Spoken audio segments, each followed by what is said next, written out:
एक बार फिर स्वागत है आपका धर्म खबरी में। मैं परिधि अग्निहोत्री आज जिस ज्योतिर्लिंग की कथा आपके लिए लेकर आई हूँ वो मध्य प्रदेश के उज्जैन में शिप्रा नदी के तट पर स्थित है। जी हाँ, ये है महाकालेश्वर ज्योतिर्लिंग। ये एकमात्र दक्षिण मुखी ज्योतिर्लिंग है जहाँ होने वाली भस्म आरती विश्व भर में प्रसिद्ध है। मध्य प्रदेश के उज्जैन में शिप्रा नदी के तट पर स्थित है महाकालेश्वर ज्योतिर्लिंग।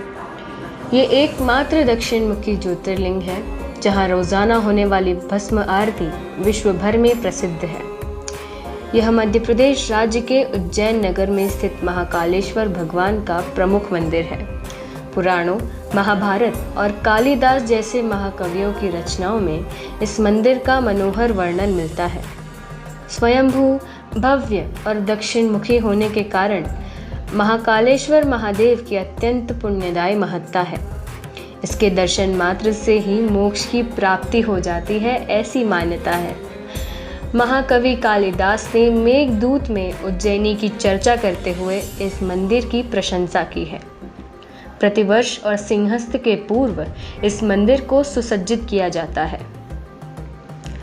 भारत के 12 ज्योतिर्लिंगों में से एक महाकाल में लिंगम अर्थात स्वयं से पैदा हुआ और स्वयं के भीतर से शक्ति को प्राप्त करने के लिए माना जाता है।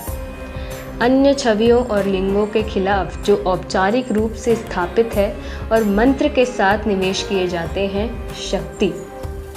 महाकालेश्वर की मूर्ति दक्षिण मुखी होने के कारण दक्षिणा मूर्ति मानी जाती है। यह एक अनूठी विशेषता है जिसे तांत्रिक परंपरा द्वारा केवल 12 ज्योतिर्लिंगों में से एक महाकालेश्वर में पाया जाता है। महाकाल मंदिर के ऊपर गर्भगृह में ओंकारेश्वर शिव मंदिर की मूर्ति प्रतिष्ठित है। गर्भगृह के पश्चिम, उत्तर और पूर्व में गणेश, पार्वती और कार्तिकेय के चित्र स्थापित है। दक्षिण में नंदी की प्रतिमा है। तीसरी मंजिल पर नागचंद्रेश्वर की मूर्ति केवल नाग पंचमी के दिन दर्शन के लिए खुली होती है।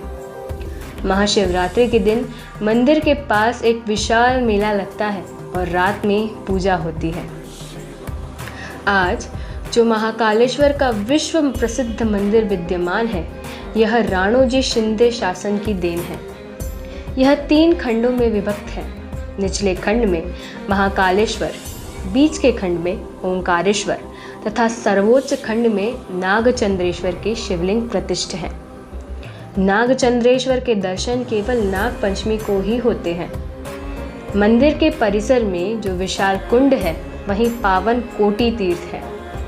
कोटि तीर्थ सर्वतोभद्र शैली में निर्मित है। इसके तीनों ओर लघु शैव मंदिर निर्मित है। कुंड सोपनाओं से जुड़े मार्ग पर अनेक दर्शनीय परमार कालीन प्रतिमाएं देखी जा सकती हैं, जो उस समय पर निर्मित मंदिर के कलात्मक वैभव का परिचय कराती है। कुंड के पूर्व में जो विशाल बरामदा है, वहां से महाकालेश्वर के गर्भगृह में प्रवेश किया जाता है। इसी बरामदे के उत्तरी छोर पर भगवान राम एवं देवी अवंतिका की आकर्षक प्रतिमाएं पूज्य है।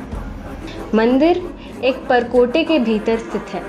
गर्भगृह तक पहुंचने के लिए एक सीढ़ीदार रास्ता है। इसके ठीक ऊपर एक दूसरा कक्ष है जिसमें ओंकारेश्वर शिवलिंग स्थापित है। महाशिवरात्रि एवं श्रावण मास में हर सोमवार को इस मंदिर में अपार भीड़ होती है। मंदिर से लगा एक छोटा सा जल स्रोत है जिसे कोटि तीर्थ कहा जाता है। ऐसी मान्यता है कि इल्तुतमिश ने जब मंदिर को तुड़वाया था तो शिवलिंग को इसी कोटि तीर्थ में फिकवा दिया था। बाद में इसी की पुनर्प्रतिष्ठा कराई गई। सन 1968 के सिंहस्थ महापर्व के पूर्व मुख्य द्वार का विस्तार कर सुसज्जित कर लिया गया था। इसके अलावा निकासी के लिए एक अन्य द्वार निर्माण भी कराया गया था, लेकिन दर्शनार्थियों की अपार भीड़ को दृष्टिगत रखते हुए बिरला उद्योग समूह के द्वारा 1980 के सिंहस्थ के पूर्व एक विशाल सभा मंडप का निर्माण कराया। महाकालेश्वर मंदिर की व्यवस्था के लिए प्रशासनिक समिति का गठन किया। आइए आपको बताते हैं महाकालेश्वर मंदिर की कुछ विशेषताएं। सबसे पहली विशेषता विश्व भर में प्रसिद्ध भस्म आरती के बारे में। कालों के काल महाकाल के यहाँ प्रतिदिन अल सुबह भस्म आरती होती है। इस आरती की खासियत ये है कि इसमें ताज़ा मुर्दे की भस्म से भगवान महाकाल का श्रृंगार किया जाता है। इस आरती में शामिल होने के लिए पहले से बुकिंग की जाती है। उज्जैन के राजा से महाकालेश्वर मंदिर का क्या संबंध है, आइए जानते हैं। उज्जैन के एक ही राजा हैं और वह महाकाल बाबा हैं। विक्रमादित्य के शासन के बाद से यहाँ कोई भी राजा रात में नहीं रुक सकता। जिसने बेहद दुस्साहस किया है वह संकटों से घिर कर मारा गया है। यदि आप मंत्री या राजा हैं तो यहाँ रात ना रुकें।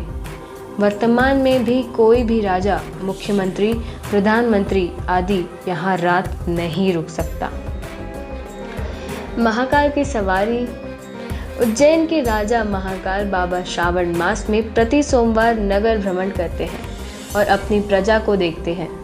महाकाल की सवारी में किसी भी प्रकार का नशा करके शामिल नहीं होते हैं। महाशिवरात्रि के दिन समूचा शहर शिवमय हो जाता है। चारों ओर बस शिव जी की ही गुंजन सुनाई देती है। सारा शहर बाराती बन शिव विवाह में शामिल होता है। महाकाल को महाकाल क्यों कहा जाता है? काल के दो अर्थ होते हैं, एक समय और दूसरा मृत्यु।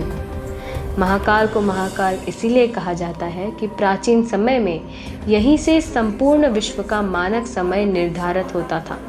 इसीलिए इस ज्योतिर्लिंग का नाम महाकालेश्वर रखा गया है। हालांकि महाकाल कहने का संबंध पौराणिक मान्यता से भी जुड़ा हुआ है। महाकाल की पौराणिक कथा क्या है?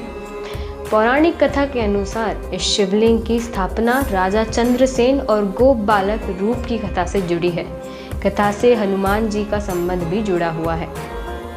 आप महाकालेश्वर मंदिर के दर्शन के लिए आसानी से कैसे पहुंच सकते हैं, हम आपको बताते हैं। अगर आप वायु मार्ग से जाना चाहते हैं तो निकटतम हवाई अड्डा इंदौर है, जहां से मुंबई, दिल्ली, अहमदाबाद, ग्वालियर के लिए हवाई सुविधाएं उपलब्ध है।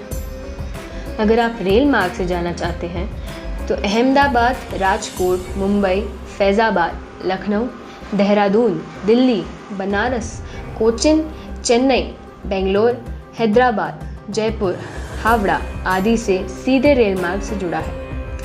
अगर आप सड़क मार्ग से जाना चाहते हैं तो नियमित बस सेवाएं उज्जैन को इंदौर, भोपाल, रतलाम, ग्वालियर, मांडू, धार, कोटा और ओंकारेश्वर आदि से जोड़ती है। अच्छी सड़कें उज्जैन को अहमदाबाद, भोपाल, मुंबई, दिल्ली से जोड़ती हैं और ग्वालियर, इंदौर और खजुराहो से भी जोड़ती हैं। तो ये थी हमारी प्रस्तुति महाकालेश्वर मंदिर के ऊपर। आने वाले एपिसोड में हम आपको बताएंगे ओंकारेश्वर ज्योतिर्लिंग की महिमा।